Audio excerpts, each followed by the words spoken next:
You're listening to WCAT Radio, your home for authentic Catholic programming. Welcome. My name is Frank Ambrosio. I'm the co-director of the My Dante project at Georgetown University. It's my great pleasure today to welcome you to a reading of Inferno, the first canticle of Dante's Divine Comedy. It's voiced by Danny Fitzpatrick, and he's reading his own translation of the poem, which he recently completed in commemoration of the 700th anniversary of Dante's death in 1321. Poetry is meant to be spoken and heard. As Danny speaks, listen for the simplicity and economy of the English words and rhythms which Danny has discovered at work in Dante's native Italian. In their music and textures, we hear the primal power with which they break forth from silence, revealing the whole world, together with all of us, the living and the dead. So let's join Danny Fitzpatrick now on Dante's journey. Hello and welcome back to the Dante in a Year podcast. My name is Danny Fitzpatrick. Today we are moving along into Canto 4, wherein Dante and Virgil pass through limbo and meet the souls of the great poets, philosophers, and politicians who were excellent but lacked faith. As always, we're reading from my new translation, which is available through Amazon. So let's begin with Dante's Inferno, Canto 4. Heavy thunder in my head roused me from deep sleep, so that I came to myself as one awakened by force, and, rested eyes moving about, I stood up and fixed my gaze to figure out where I'd come. Truly I found myself on the rim of the valley of the dolorous abyss that holds the thunder of infinite wailing. It was shadowy, deep, and so cloudy that even thrusting my sight through the depth, I made out nothing. Now let us go down there into the blind world, began the poet, all pale. I will be first, and you second. And I, alarmed at his lost color, said, how could I come, if you should fear, who comfort me against my doubt? And he to me, the anguish of the people down there paints my face in that pity you take for fear. Come now, for the long way awaits us. So did he go and make me enter on the first circle cinching the abyss. Here, according to that I could hear, was no complaint beside the sighs that made the air endlessly tremble. These came from sadness without agony, borne by throngs, many and vast, of infants and of women and men. The good master to me, you've no questions as to who these spirits are, you see? I'd like you to know now, before you go on, that they did not sin, and they have merit, though not enough, for they lacked baptism, the gate of the faith you profess. And if they lived before the Christians, they didn't adore God duly, and I am one among them. For such defects, through no other fault, we are lost, and punished alone in this, that we live without hope in desire. Great pain pressed my heart when I understood, since then I knew that people of great worth lived suspended in this limbo. Tell me, my master, tell me, Lord, I began, wishing to be sure by that faith that conquers every error.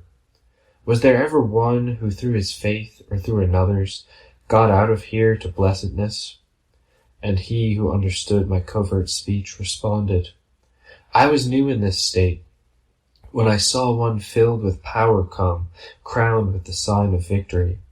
He drew out the shade of our first parent, of Abel his son, and that of Noah, of Moses, obedient lawgiver, Abraham the father, and David the singer, Israel with his father, and with his sons, and with Rachel, for whom he slaved so long, and many others, and he blessed them. And I want you to know that before these no human souls were saved. We didn't leave off walking for his speech, but all along past the wood, I say, full of spirits. Our way was not far from where I'd slept, when I saw a flame that overcame a sphere of shadow. We still were rather far away, but not so that I couldn't see in part the worthy people possessed of that place. O you who honor science and art, who are these that hold such honor that they stand apart from the state of the others? And he to me, their honored fame that sounds still in your life above, gains grace in the heaven that thus moves them on. Then came a voice to me, honor the poet most high, his shade that had departed now returns. Then as the voice rested and silence ensued, I saw 4 great shades approach us, neither sadness nor joy in their semblances. The good master started to speak. Look at the one with sword in hand, who comes before the others there as sire. That is Homer, the sovereign poet. Second comes Horace, the satirist. Ovid is the third, and the last Lucan. But as each one joins me in the name that soul voice spoke, they honor me, and in this they do well. So I saw the lovely school assembled, the school of that lord of highest song, who soars as an eagle over the others. When they'd spoken together some time, they turned to me with welcoming sighs, so that my master smiled. And still they gave me much more honor, so that they made me one of their school, so that I was 6th amid such sense. So we moved on toward the light, speaking things best left silent now, though it was beautiful to speak them there. We came to the foot of a noble castle, circled 7 times by tall walls, defended all around by a pretty little river. This we passed as on hard land. I passed through 7 gates with those sages. Then we came upon a plain of fresh green foliage. There were people there with heavy, slow eyes, and with great authority in their countenances. They spoke but rarely, with soft voices. So we drew aside to a corner, in an open place, luminous and high, that we might see all.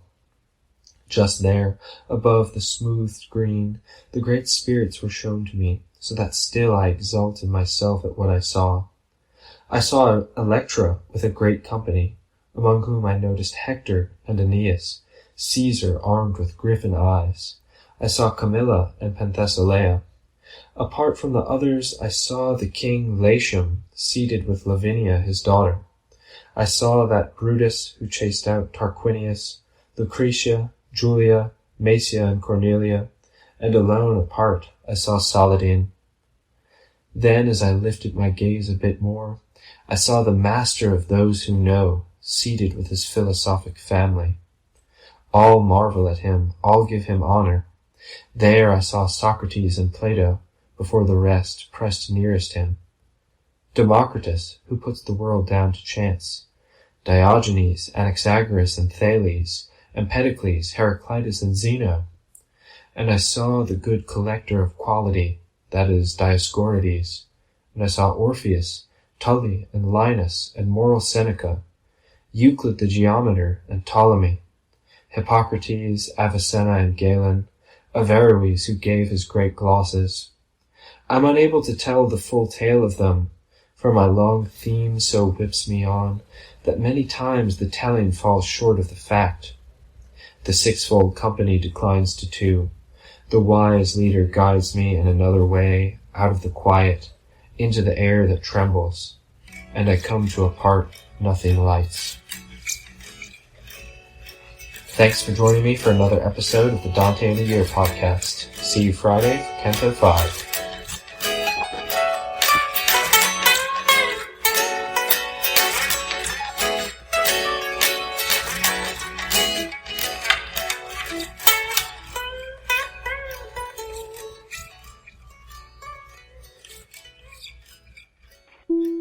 Hello, God's beloved.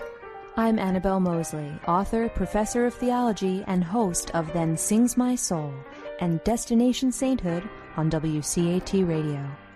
I invite you to listen in and find inspiration along this sacred journey we're traveling together to make our lives a masterpiece and, with God's grace, become saints. Join me, Annabelle Mosley, for Then Sings My Soul and Destination Sainthood on WCAT Radio. God bless you. Remember, You are never alone. God is always with you.